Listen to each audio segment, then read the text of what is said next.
Okay, நன்றி திரு கார்த்திகேயன். இணைப்பில் உங்களுடைய கருத்துக்களை பதிவு செய்தமைக்கு. தொடர்ந்து மூத்த பத்திரிகையாளர் திரு துக்ளக் ரமேஷ் நம்மோடு இணைகிறார். வணக்கம் திரு ரமேஷ். வணக்கம். இப்ப திமுக காங்கிரஸ் இடையே நாளை பிற்பகல் 3 மணிக்கு பேச்சுவார்த்தை. பாஜக மேலிட பொறுப்பாளர்கள் இப்ப அறிவிச்சிருக்கிறாங்க. ஏற்கனவே அதிமுக 5 குழுக்களை அமைச்சு அவங்களும் தேர்தல் பணிகளை முடிக்க விட்டுருக்காங்க. ஒட்டுமொத்தமா யாருடைய பணி ரொம்ப வேகம் எடுக்குதுன்னு நீங்க நினைக்கிறீங்க உங்க பார்வையில்? பொதுவாகவே இந்த மாதிரியான விஷயங்கள்ல திராவிட முன்னேற்ற கழக பணி என்பது செல்வி ஜெயலலிதா அவர்களுடைய மறைவுக்கு பிறகு அவர்கள்தான் முந்தி இருக்கிறார்கள். முன்பும் செல்வி ஜெயலலிதா அவர்கள் இருந்தபோது மற்ற கட்சிகள் எல்லாம் கூட்டணி பேச்சுவார்த்தைகள் முடிப்பதற்கு முன் முடித்து மற்ற கட்சிகள் எல்லாம் சீட் பேரத்தை நடத்தி கொண்டிருக்கும் போது அவர் வேட்பாளர் பட்டியலை வெளியிடுவார். அந்த அளவுக்கு அவர் ஒரு குயிக் ஷிஃப்ட் ஆக்ஷன், அவருடைய அதிரடி நடவடிக்கை இருக்கும். இது தனிப்பட்ட முறையிலே கூட ஒரு நிகழ்வுகளில் மறைந்த துக்ளக் ஆசிரியர் சோ அவர்களோடு சேர்ந்து நான் நெருக்கமாக இருந்து சில பணிகளில் ஈடுபட்ட காரணத்தால் அது தெரியும். நான் சில தேர்தல்களில் உன்னிப்பாக உடனிருந்து பணியாற்றி இருக்கிற வாய்ப்பை பெற்றவன் என்ற முறையில செல்வி ஜெயலலிதா அவருடைய வேகத்திற்கு நிகராக இன்னொரு தலைவரை சொல்ல முடியாது. ஆனால் அவர் மறைவுக்கு பிறகு திமுக களப்பணிகளில் இப்போது முந்தி வருகிறது. திமுகவை பார்த்து காப்பி அடிக்கிறது.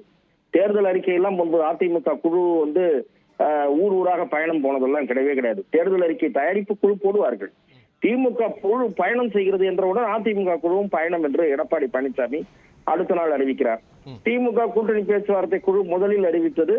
அதே போல அது அதற்கு முன்பாகவும் அதிகாரப்பூர்வமற்ற முறையில் பேச துவங்கி இப்போது அதிகாரப்பூர்வமாகவும் பேச்சுவார்த்தை நடத்த போகிறது. எனக்கு என்ன வியப்பு என்றால் அதிமுக யாரோடு பேசுவதற்கு குழு போட்டிருக்கிறது என்று தெரியவில்லை. ரமேஷ், ஒரு சந்தேகத்துல கேட்கிறேன். இப்ப வரைக்கும் அதிமுக கூட்டணியில யார் இருக்காங்கன்னு உறுதி செய்யப்படல, தனியா இருக்கிறாங்க.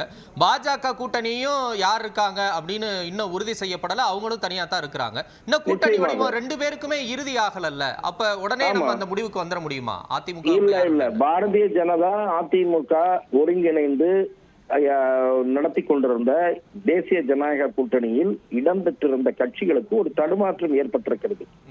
தேசிய ஜனநாயக கூட்டணியில் இடம்பெற்றிருந்த சில கட்சிகள் எந்த பக்கம் போவது என்று கேட் ஆன் த வால் என்று சொல்வதை போல மதில் மேல் பூனையாக காத்திருக்கின்றன.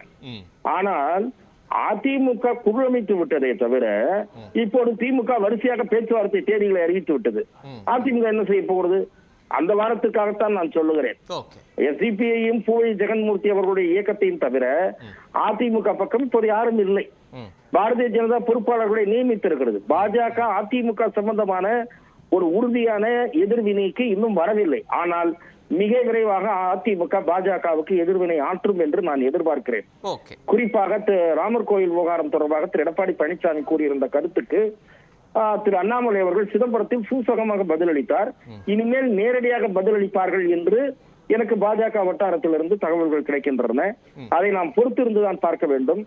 அதிமுகவையும் பாஜகவையும் பொறுத்தவரை தேசிய ஜனநாயக கூட்டணியில் இருந்த கட்சிகள் இந்த 2 கட்சிகளில் யாரை ப்ரிஃபர் செய்ய போகிறார்கள் என்பது அடுத்த ஓரிரு வாரங்களில் மிக தெளிவான முடிவு வந்துவிடும்.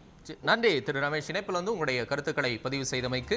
திமுக ஒரு பக்கம் ஆலோசனை நடத்தி வருகிறது. தேர்தல் அறிக்கை தயாரிப்பு குழுவும் ஆலோசனையில் ஈடுபட்டிருக்கிறது. காங்கிரஸோடு பேச்சுவார்த்தை நடைபெற இருக்கிறது.